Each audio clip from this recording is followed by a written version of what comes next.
Oi pessoal, tudo bem com vocês? A gente vai ler Gênesis capítulo 33. No capítulo 32 a gente viu a mensagem que Jacó mandou para Esaú, né, quando ele estava voltando para a casa de seus pais, né, para a terra de Canaã. A gente viu, né, a mudança de nome dele, né, que ele tinha passado de Jacó, né, o enganador, para Israel, tá bom? Aqui no capítulo 33, eles vão nos relatar, né, o momento do encontro entre Jacó e Esaú, né, depois de vários anos que eles não tinham se visto, né, depois dos acontecimentos de Jacó ter enganado seu irmão e seu pai. E aqui, gente, a gente vai ver também Jacó chegando a uma cidade chamada Siquém. Hoje, eu pesquisei, hoje é a cidade chamada Nábeus, que fica na Cisjordânia. Então, ela foi uma cidade cananeia, né, e depois ela se tornou uma cidade israelita, da tribo de Manassés. E também foi a primeira capital do Reino do Norte, né? Mais pra frente a gente vai ver os reis de Israel, né? A gente vai ver que teve vários, mas que somente 3 conseguiram manter todas as tribos juntas, né? Que foi Saul, Davi e Salomão. Depois do rei Salomão, foi dividida em 2 casas, a casa do norte, que ficou com 10 tribos, e a casa do sul, que ficou com 2 tribos. E a gente vai ver que a do norte é Israel e a do sul é Judá. E a gente vai ver que nessa cidade de Siquém, ela foi a primeira capital do reino de Israel, que é o reino do norte, tá bom? E aqui em Gênesis capítulo 33, a gente vai ver a continuação, né? A gente vai ver da cronologia dos acontecimentos de Gênesis 31 e de Gênesis 32, tá? A gente vai ver esse reencontro. Levantando Jacó os olhos, viu que Esaú se aproximava, e com ele 400 homens. Então passou os filhos a Lia, a Raquel e as 2 servas. Pôs as servas e seus filhos à frente, Lia e os seus filhos atrás deles, e Raquel e José por últimos. Então aqui a gente vê que Jacó ele foi colocando, dividiu, né, as servas primeiro, Lia e depois Raquel. Não dá para saber o que se passou na cabeça de Jacó, né? Se ele ficou em paz, sabendo que Deus estava com ele, ou se ele ficou com medo e ansioso, né? Mas o que a gente sabe aqui, que a Bíblia nos relata, é que ele organizou a sua família, né? E ele deixou Raquel e José, né? Que a gente sabe que Raquel era a sua esposa favorita, né? Quem ele amava mais, então ele deixou ela e o seu filho por último. E ele mesmo, adiantando-se, prostrou-se à terra 7 vezes até aproximar-se de seu irmão. Então Esaú correu-lhe ao encontro e o abraçou, arrojou-se-lhe ao pescoço e o beijou e chorava. Então a gente vê que Jacó ele fez o possível, né, para assegurar a paz com o seu irmão, né? Ele orou a Deus. A gente viu ele mandando presentes, né, em Gênesis 32 para ver se acalmava o coração do seu irmão, né? E a gente vê como ele se dirigiu a Esaú, né? Como se ele fosse o servo dele, né? Como um servo se dirige ao seu senhor, né? E a gente vê também, né, o outro lado, a gente vê o lado de Esaú, que Esaú saudou a Jacó com uma saudação afetiva, né? E a gente consegue ver, né, que depois de 20 anos, não há dúvidas nenhuma de que Deus ele realmente trabalhou no coração de Esaú, né? Como resposta às orações de Jacó, né? Então a gente vê Esaú chegando, né, a Jacó, saudando ele, né, com uma recepção calorosa, né, de irmãos mesmo. Daí, levantando os olhos, viu as mulheres e os meninos e disse: Quem são esses contigo? Respondeu-lhe Jacó: Os filhos com que Deus agraciou a teu servo. Então se aproximaram as servas, elas e seus filhos, e se prostraram. Chegaram também Lia e os seus filhos e se prostraram. Por último chegaram José e Raquel e se prostraram. Então a gente vê que Jacó ele reconhece, né, o modo com que Deus havia graciosamente, né, lhe abençoado. A gente vê que apesar de tudo, né, os seus filhos eles eram frutos da bondade, né, e da misericórdia de Deus para com Jacó.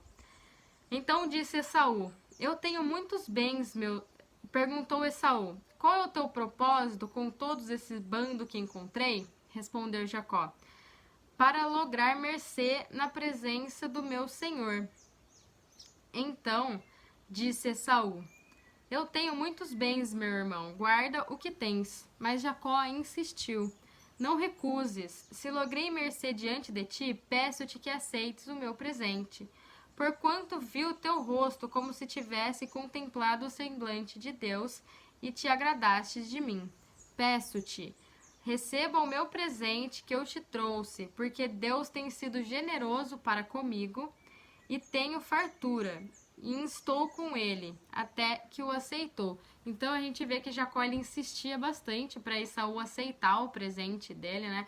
Porque ele entendia que essa recepção que Esaú tinha dado para ele, né, também era um cuidado de Deus, né, com sua vida.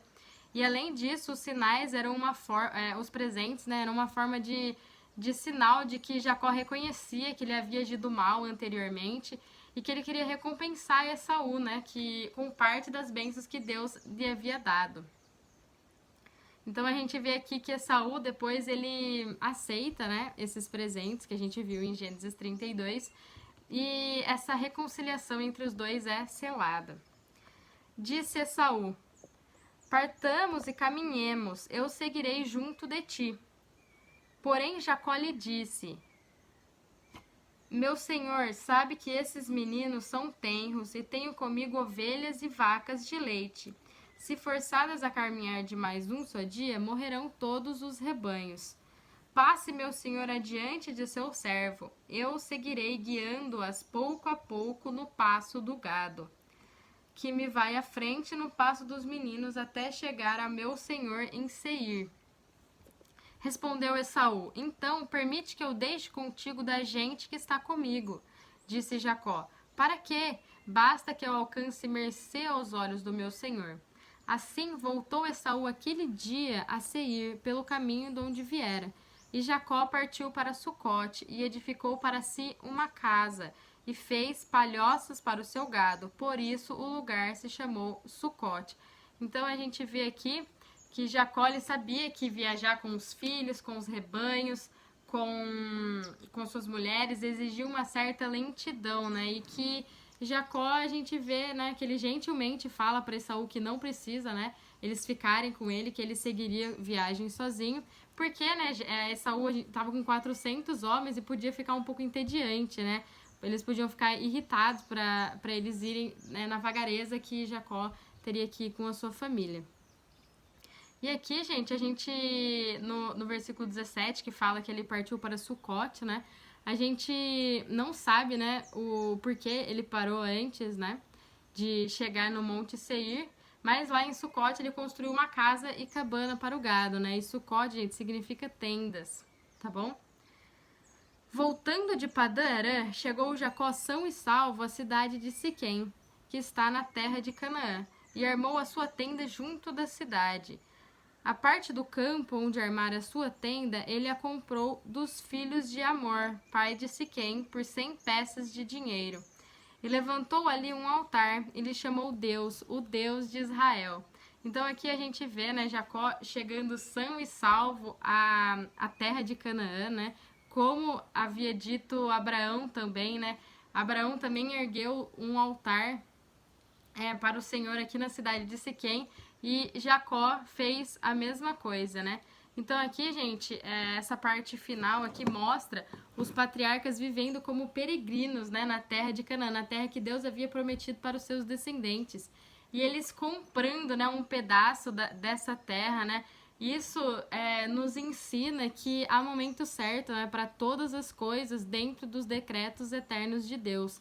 Então, no tempo certo, Deus entregaria aquela mesma terra aos descendentes de Abraão, de Isaac e de Jacó, conforme as promessas da aliança. Então, gente, a gente não deve nos preocupar, porque no tempo certo, Deus vai entregar as promessas que Ele tem feito para nós, tá bom? Então, a gente deve confiar e crer nas suas promessas, que no tempo certo Ele vai agir e vai nos entregar, tá bom? Fiquem com Deus e até o próximo vídeo.